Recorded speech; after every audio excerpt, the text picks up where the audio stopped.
종교개혁의 발자취를 따라서 저희가 종교개혁을 지금 공부하고 있는데 여러 번 아마 종교개혁자들에 대해서 공부를 해오셨겠습니다만은 제가 이번에는 이렇게 장소를 조금 이렇게 따라가면서 종교개혁의 흐름을 지금 돌아보고 있습니다.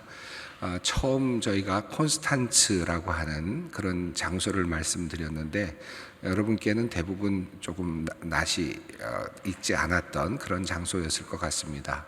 콘스탄츠 공의회에서 얀 후스가 처형을 당하는 이제 그런 사건을 말씀드렸고요.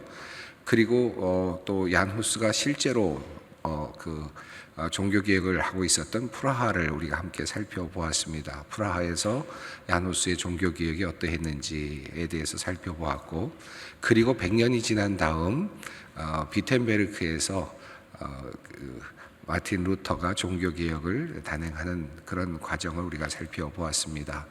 특별히 비텐베르크는 종교개혁의 시발점이 있는 장소로서 매우 아주 의미 있는 장소이겠습니다.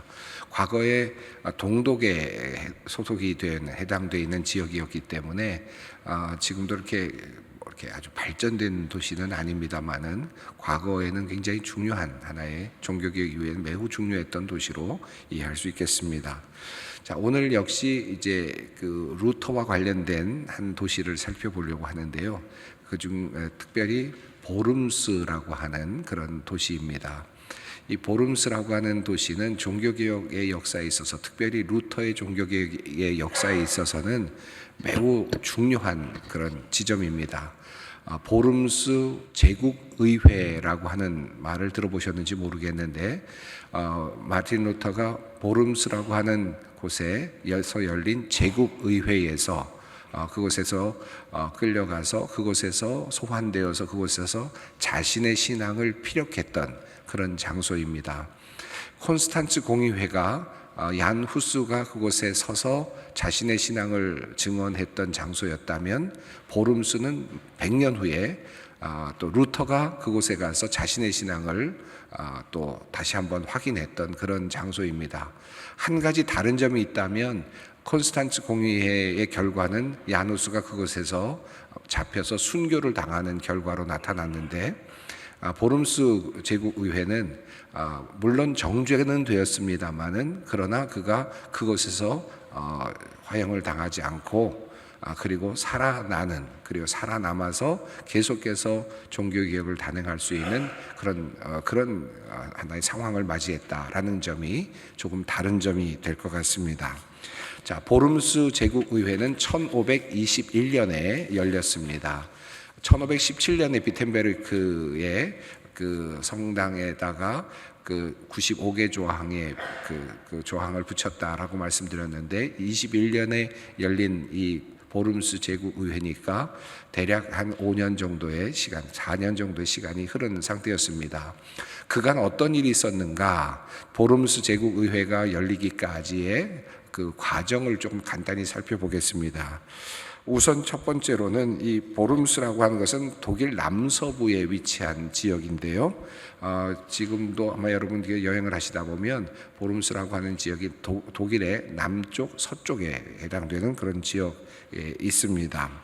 카톨릭 교회의 중심 도시이기도 했고요. 역사 속에서는 한 100여 차례 여러 가지 중요한 회합이 이루어졌던 그런 장소이기도 합니다.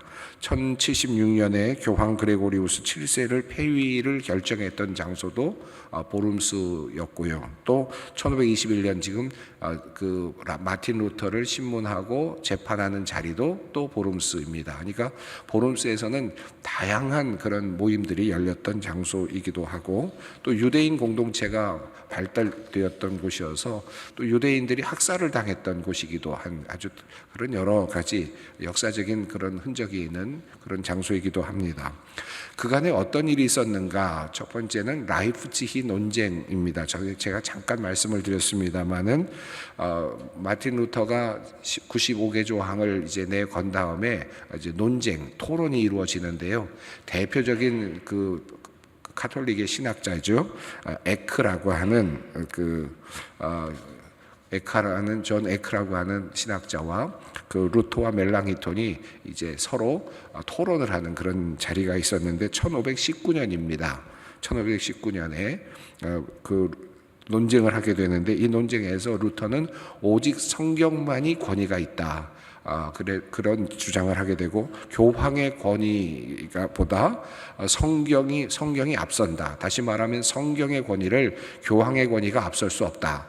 그러니까 성경에 없는 것은 권위로 인정받을 수 없다. 그래서 연옥설 같은 것들을 이제 폐기해야 된다고 부정하는 그런 제안을 하게 됩니다.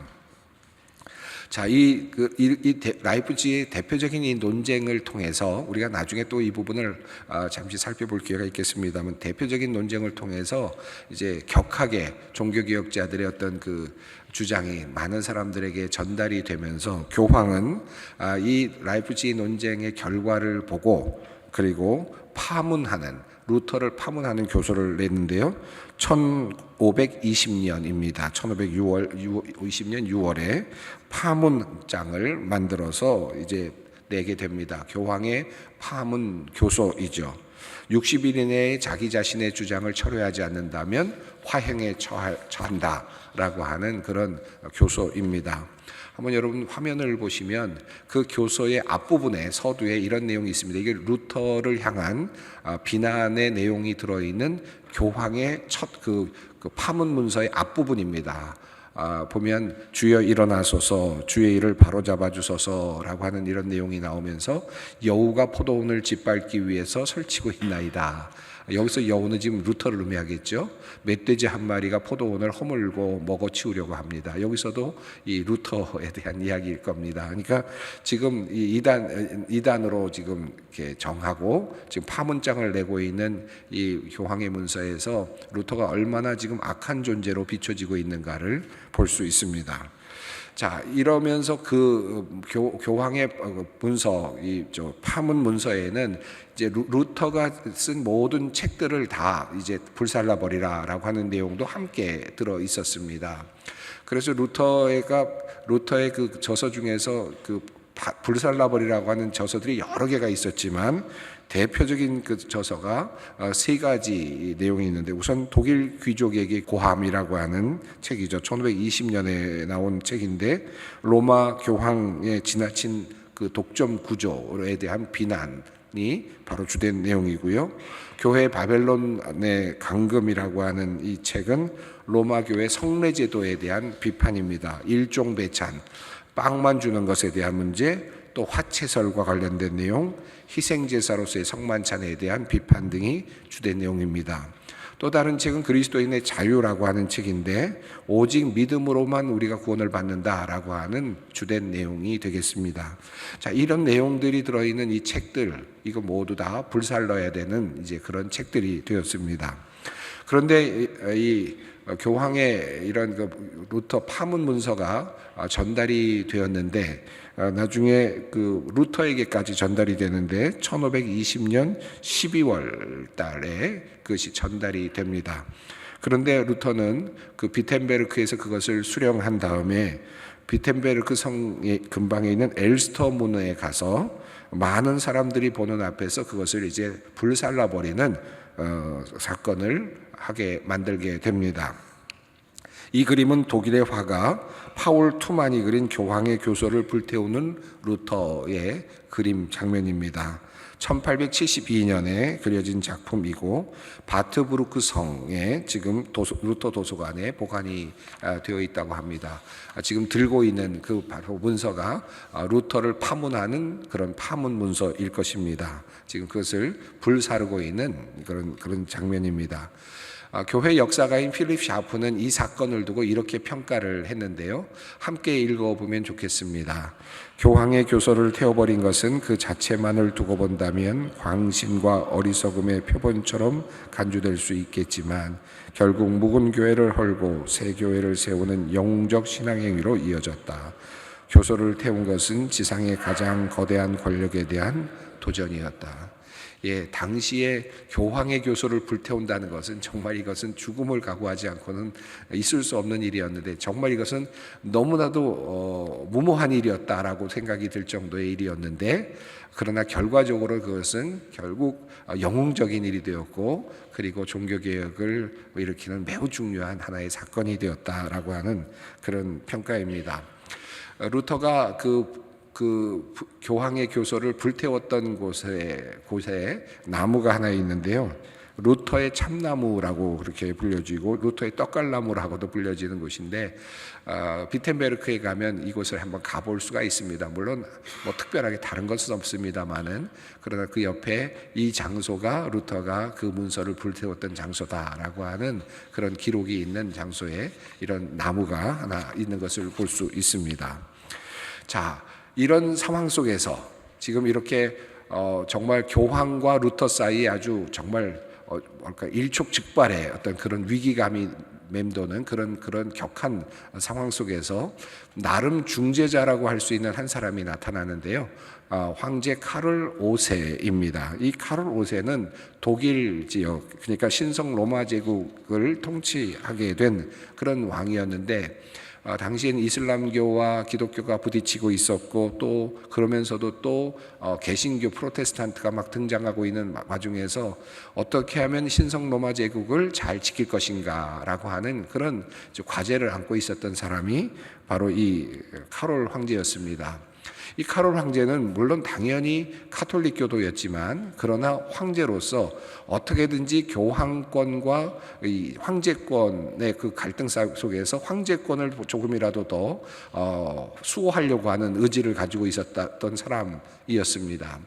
어떻게든지 황제의 권한을 좀 더 분명히 하고 또 교황의 간섭으로부터 벗어나려고 했던 이 카롤 5세는 이제 교황이 교서를 발부해서 루터를 이제 화형에 처하라라고 하는 그런 문서를 이제 황제에게 보내게 되겠죠. 그리고 그것을 이제 시행하도록 하는 하나의 세상 권력이 그 모든 것을 이제 시행하도록 하는 그런 문서를 이제 보내는데 그런데 그 소식을 그 문서를 받은 교황의 교서를 받은 이 독일 황제 신성 로마 제국의 황제는 이것을 즉각적으로 교황의 명령에 따라서 시행하지 않고 독일의 백성들은 어느 누구도 정당한 재판 없이는 죽일 수 없다라고 하는 입장을 견지하면서 마치 독일 사람들을 보호하는 것과 같은 그런 입장을 취하면서 황제의 권한을 조금 더 확실하게 하려고 하는 시도를 합니다. 그러니까 교황이 명령을 했다고 해서 우리가 무조건 따르지 않는다. 우리는 또 나름대로의 재판을 해서 재판에서 유죄가 확실해지면 그때 이 황제 교황의 그 명령에 따를 것이다라고 하는 그런 이제 제안을 하면서 이제 하나의 새로운 흐름을 만들게 되죠. 이 내용을 보면 당시에 교황권이 많이 쇠퇴했다는 것을 이미 볼 수 있습니다. 교황이 아무리 그냥 이 사람을 죽여라라고 하든지 이 사람을 이렇게 처단해라라고 하더라도 지금 황제가 그것을 행하지 않으면 지금 제대로 이게 작동이 안 되는 상황이었습니다. 자, 이런 틈새를 이용해서 지금 카를 5세는 지금 황제는 지금 보름스에서 회의를 열겠다라고 하는 것을 이제 제안을 합니다. 보름스에서 회의를 열 때 그때 참석했던 사람들, 그러니까 그곳에서 결정을 할 수 있었던 사람들은 크게 세 부류의 사람들이었는데요. 우선 첫 번째로는 황제를 선출할 수 있었던 신성 로마 제국의 황제를 선출할 수 있었던 선제후, 선거를 할 수 있는 제후입니다. 7명의 선제후가 있었고요. 그 다음에는 그냥 제후, 그러니까 황제를 뽑을 수는 없지만 제후의 그 어떤 직위를 갖고 있는 사람들, 그 다음에 또 다른 부류의 사람들은 자유제국 도시단의 사람들이 있었다고 합니다. 여기서 가장 중요한 역할을 하는 사람들은 당연히 황제를 뽑을 수 있는 선제후들이었습니다. 이 선제후에는 크게 두 부류로 나눠지는데 하나는 종교인, 그러니까 그 주교로서의 황제를 뽑을 수 있는 세 사람이 있었고, 그러니까 일반 제후들로서 황제를 뽑을 수 있는 사람들이 네 사람이 있었습니다. 그래서 이 선제후 7명 중에 쾰른의 대주교, 마인츠의 대주교, 그리고 트리어의 대주교는 선제후단에 소속된 그런 주교들이었습니다. 자, 그러니까 카톨릭 주교단이면서 또 황제를 뽑을 수 있는 권한을 갖고 있는 세 사람. 그리고 나머지 제후들은 그 지역을 지금 관할해서 다스리고 있는 작은 황제들과 같은 제후들이었는데 당연히 큰 지역을 관할하고 있는 제후들이었습니다.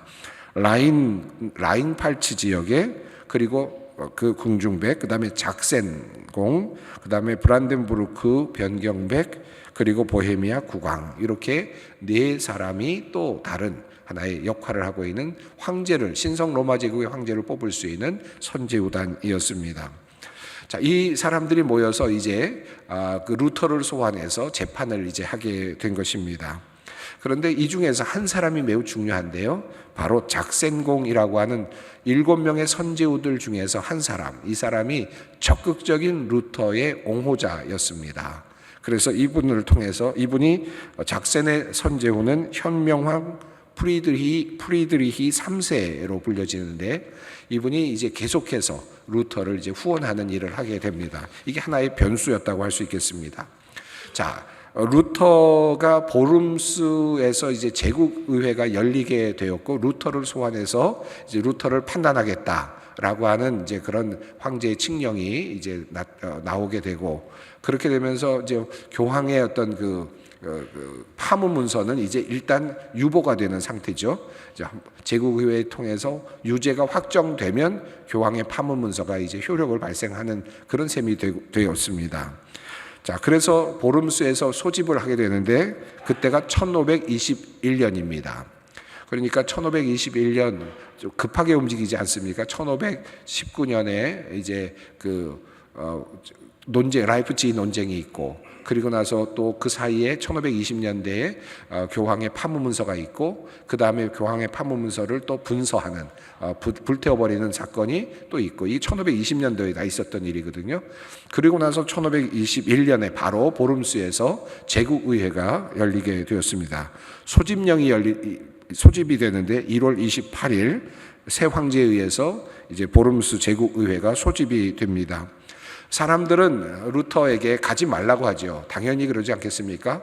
콘스탄츠 공유에 끌려갔다가 그곳에 가서 그만 죽임을 당했던 그 얀 후스의 그런 그 과거가 생각이 났을 것이고, 가면 죽는다라고 하는 그런 당연한 그런 걱정이 있었을 것입니다. 그 루터의 오랜 친구였던, 그러면서도 프리드리히 3세 선제후의 종교 가정교사였던 슈팔라틴에게 마틴 루터가 보낸 그런 글이 있는데요. 이렇게 되어 있습니다. 함께 읽겠습니다. 제국의회 건물 지붕 기와장보다 더 많은 악마들이 보름스에 있다 할지라도 나는 보름스로 가리라. 이게 대단한 결단입니다.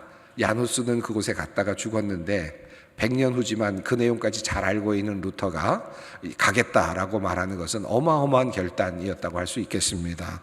그는 지금 신학적인 야망을 성취하려고 하는 것도 아니었고, 더 높은 자리에 오를 수 있는 상황도 아니었고, 그저 복음, 그 자기가 자신이 발견한 그 복음의 핵심을 절대로 포기할 수 없다라고 하는 그런 생각 때문이었습니다. 1521년 4월 2일 이제 그는 비텐베르크에서 보름스로 이제 출발을 합니다. 그리고 4월 16일에 보름스에 도착을 하게 되니까 대략 한 이동하는 시간이 14일 정도 걸렸던 것으로 보여지는데, 그 당시에 이 14일 동안의 그 여정이 역사가들에 의해서 다 정리가 되어 있을 정도로 어마어마한 그런 시간이었고, 또 환호와 또 한쪽에서는 또 질타가 이어지는 그런 과정이었다고 합니다. 예를 들면 라이프치히에서는 적대자들에 의해서 공격을 당하기도 했었고, 또 어떤 곳에서는 지지자들에 의해서 환호를 받기도 했습니다. 루터가 3년 동안 수도 생활을 했던 에어푸르트에서는 수많은 사람들로부터 영웅 대접을 받기도 했고요. 또 그가 수도 생활을 했던 아우구스부르크 수도원에 가서 그는 그 여정 중에 설교를 하게 되는데 수많은 사람들이 감동을 받고 그리고 감격했다라고 하는 기록도 있습니다. 마치 죽으러 가는 병사처럼 어떤 한 장군과 같은 그런 느낌으로 수많은 사람들이 루터의 이제 상황을 예의주시하고 있었다라고 볼 수 있겠습니다. 자, 14일의 여정을 거쳐서 보름스로 이제 갔고 1521년 4월 16일에 마침내 루터와 그의 모든 행렬이 보름스에 도착을 합니다. 그리고 수천 명의 구경꾼들이 있는 앞에서, 그리고 많은 앞서 말씀드렸던 그런 제후들 앞에서 루터는 서서 이제 신문을 받게 되는데요. 그 신문의 내용은 딱 두 가지였습니다. 첫 번째는 앞에 그의 저서들이 있었는데 25권의 루터의 저서들이 있었는데 이 루터의 저서들을 보여주면서 이 저서가 너의 저서가 맞느냐 확인하는 작업이 첫 번째였고, 두 번째는 그대는 이 저술을 철회할 용의가 있느냐, 왜냐하면 이 저술이 다 잘못된 것이고 이단적인 사상이기 때문에 이것을 철회할 수 있겠느냐라고 하는 두 가지 질문을 던졌습니다. 자, 그런데 이것이 4월 16일이었는데요. 그는 잠시 생각할 시간을 달라고 그렇게 요청을 하고 이틀을 보내게 됩니다. 글쎄, 첫날은 대답을 바로 하기가 어려웠을지 많은 생각이 있었을 것 같아요. 그리고 루터는 두 번째 날 다시 그 재판장의 앞에 씁니다. 그리고 똑같은 질문이 다시 주어집니다. 25권의 이 책이 너의 책이 맞느냐? 그리고 내가 주장하는 이 책에서 주장하는 주장을 철회할 용의가 있느냐라고 질문을 던지는데, 그는 이제 그때 이렇게 대답을 합니다. 이 책에는, 이 25권의 책 중에는 세 가지 부류의 책이 있다. 첫 번째 것들은 복음의 진리를 단순히 전달하고 있는 내용으로서 모든 사람들이 다 동의할 만한 내용들이다. 다시 말하면 나를 후원하는 사람이든지 가톨릭 교도든지 모두가 다 동의할 만한 내용들이다. 그러므로 그것은 철회할 의사가 없다라고 첫 번째 이야기를 하고요. 두 번째 부류는, 이 책 중에 두 번째 부류는 교황권의 남용과 관련되어서 쓴 내용인데, 이것은 독일 국가의 재산이 낭비된 것과 관련이 있는 것을 지적한 책이다 라고 말하면서, 이것이 교황권의 폭정이 멈추어지지 않는 한 나는 이것을 철회할 수 없다라고 이렇게 이야기를 합니다. 또 세 번째 부류의 것은 적대자들을 향한 것인데, 잘못된 신앙을 옹호하고 그리고 가톨릭의 잘못된 신앙을 또 이야기하는 것에 대한 비판의 글들인데, 내가 필요 이상으로 과격한 표현을 한 것은 인정하지만 이를 철회하게 되면 더 큰 문제를 만들기 때문에 나는 이것을 철회할 수 없다. 이렇게 이제 세 가지로 답을 합니다. 그러면서 말하기를, 만약에 정말 내가 이것을 철회하기를 원한다면 이런 조건이 필요하다라고 말하면서 그가 마지막으로 하는 말이 이렇습니다. 여러분 한번 화면을 보시면서 함께 읽어보겠습니다. 성경의 증언에 의해 명백한 논증에 의해 논박되거나 정죄되지 않는 한 나는 내가 인용한 성경 말씀에 정복당해 있고 나의 양심은 하나님의 말씀에 속박당해 있습니다. 나는 어떤 것도 철회할 수 없고 철회하지도 않을 것입니다. 나는 달리 어떻게 할 도리가 없습니다. 여기 내가 서 있습니다. 하나님 나를 도우소서. 아멘. 예, 아주 대단한 결의가 있는 그런 내용입니다. 루터의 그 영적인 상태가 얼마나 강했는지도 볼 수 있는 건데요. 그림을 하나 보겠는데요. 보름스 제국의회의 루터입니다. 안톤 폰 베르너가 그린 그림인데 1870년에 먼저 그려져서 어느 그 지역에 지금으로 말하면 고등학교에 해당되는 그런 곳에 그려져 있었던 것인데, 전쟁으로 그것이 또 사라지게 된 다음에 소실된 이후에 다시 이 안톤 폰 베르너가 이 그림을 다시 그렸다고 합니다. 이 그림이 지금은 슈투트가르트 주립 미술관에 보관이 되어 있다고 합니다. 꼿꼿하게 가운데 서 있는 사람이 루터일 것이고요. 그리고 상대적으로 어둡게 채색된 한쪽 높은 곳에 앉아 있는 사람은 까롤 5세로 보입니다. 또 선제우로 보이는 사람들이 여기저기 이렇게 그를 주시하고 있고, 또 놀란 듯 뒤로 젖히고 있는 사람들도 있고, 이런 모습이 잘 그려져 있습니다. 자, 그러면 보름스 제국의회가 이렇게 신문이 끝난 다음에 어떤 결론이 났을까요? 루터의 편을 들어줬을까요? 당연히 그렇지 않았겠죠. 결국은 이제 루터는 이제 나의 뭐랄까요, 이제 죄가 있는 것으로 판결을 받게 됩니다. 신문의 결과는 뭐 예정된 것이었습니다. 이단자로 이제부터 다룰 것이다라고 그렇게 판결을 합니다. 그리고 교회의 그 교리와 공의회의 그 교리를 이 우리 신성 로마 제국이 수호할 것이다라고 하는 그런 결의를 하게 됩니다. 그럼에도 불구하고 그 카롤 5세는 루터를 안전하게 어쨌든 보호하겠다라고 하는 약속을 지키기 위해서 그를 이제 보낼 수 있게 보내는 이제 그를 즉각적으로 처형을 하지 않죠. 그래서 그가 이제 처형될 수도 있겠다라고 한 것을 안 그 선제후죠, 작생공이 그를 이제 빼돌리게 됩니다. 루터를 몰래 빼돌려서 그가 치리하고 있었던 지역으로 그를 옮깁니다. 그가 그렇게 옮긴 장소가 바로 바트부르크 성이라고 하는 곳이죠. 그곳에 루터를 옮겨서 그곳에서 루터는 숨어 있는 시간을 보내게 됩니다. 어쨌든 이 보름스에서의 이런 그 상황을 많은 또 다른 그 국가의 사람들도 다른 지역의 사람들도 와서 보고 참관을 했던 것으로 보여지는데, 영국 대사였던 턴스톨이라고 하는 분이 보름스 의회를 참관한 다음에 그때 분위기를 이렇게 적어둔 것이 있습니다. 함께 읽겠습니다.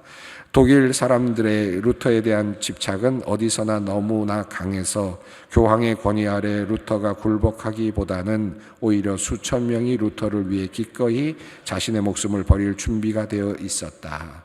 그러니까 지금 보름스 제국의회가 결정을 한 것은 지금 가톨릭의 어떤 입장을 따라서 결정은 했지만 그 지역, 독일 지역의 민심은 루터에게 향해 있었다. 그것을 지금 영국의 대사가 이미 보고 있는 겁니다.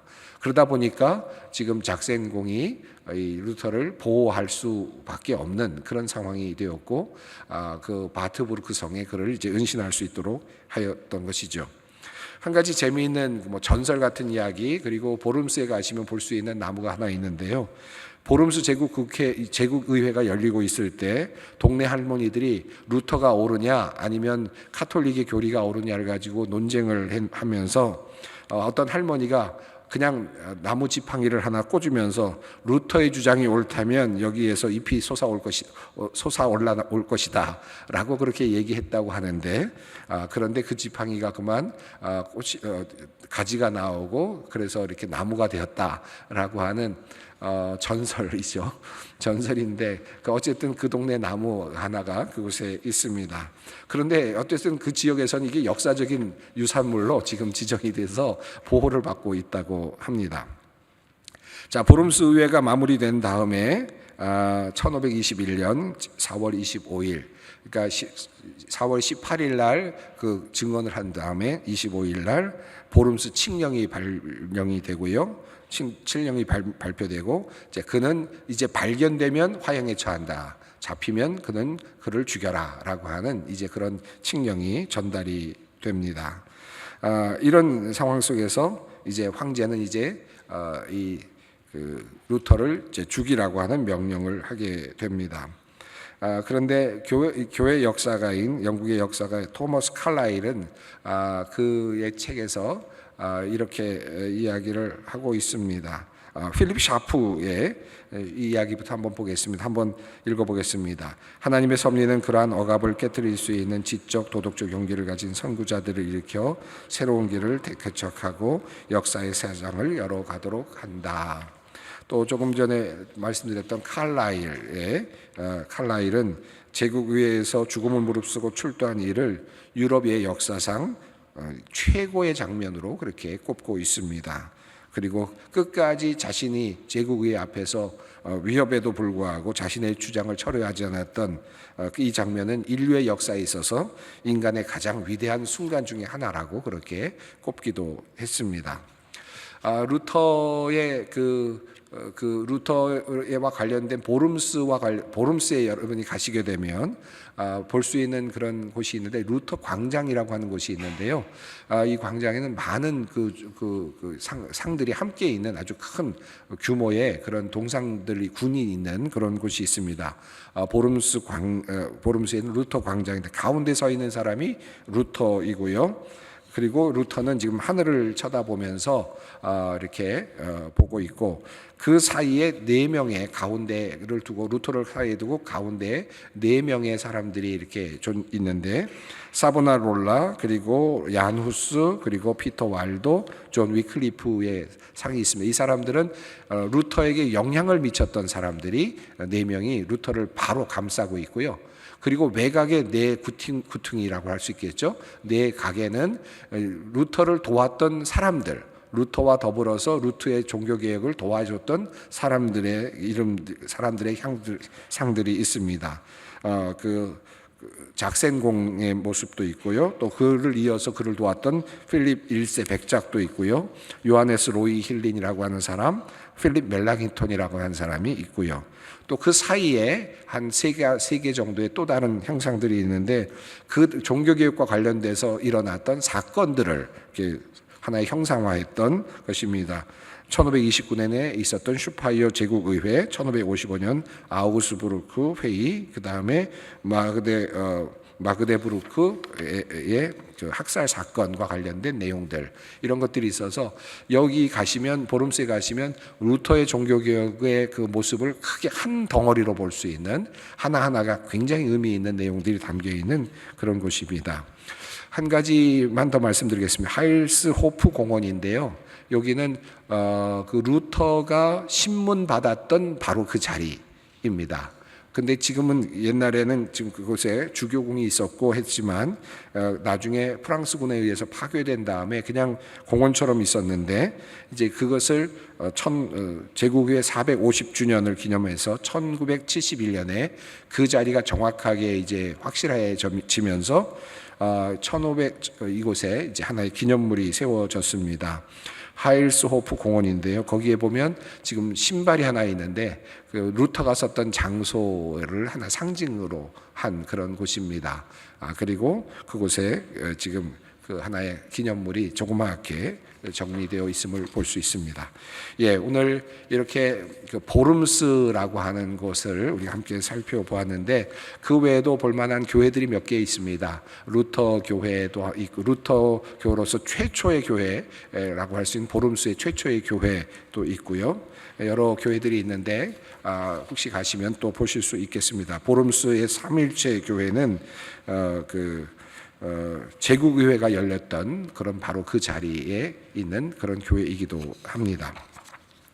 예, 오늘은 루터, 보름스, 과연 나라면 그곳에 갈 수 있었을까? 그리고 그곳에서 과연 당당하게 그렇게 말할 수 있었을까? 참 대단한 그런 용기와 그리고 또 신앙이었다라는 생각을 합니다. 갖은 박해와 위험 속에서도 신앙을 지켰던 한 사람의 위대한 신앙이 오늘날 이렇게 기독교를 또 멋진 개신교회라고 하는, 개혁교회라고 하는 교회를 만들어 갖고 신앙이 이어지도록 해왔다라는 사실을 기억합니다. 오늘 이 보름스 의회 함께 공부를 했습니다. 함께 기도하겠습니다. 거룩하신 아버지 하나님, 루터의 삶을 돌아보면서 특별히 보름스에서 그가 보여주었던 신앙의 아름답고 멋진 용기를 다시 배웁니다. 저희들의 삶을 돌아봅니다. 하나님, 우리들이 가지고 있는 신앙을 숨겨놓거나 또 부끄러워하거나 하지는 않았는지 다시 돌아봅니다. 나에게 주신 귀한 하나님의 은혜, 그리고 복음으로 인한 참된 자유를 만끽하며 또 그것을 선포하며 또 모든 사람들에게 증거하는 주님의 복된 그리고 참다운 주님의 제자들 되게 하여 주시옵소서. 우리 주 예수 그리스도의 이름으로 기도드립니다. 아멘.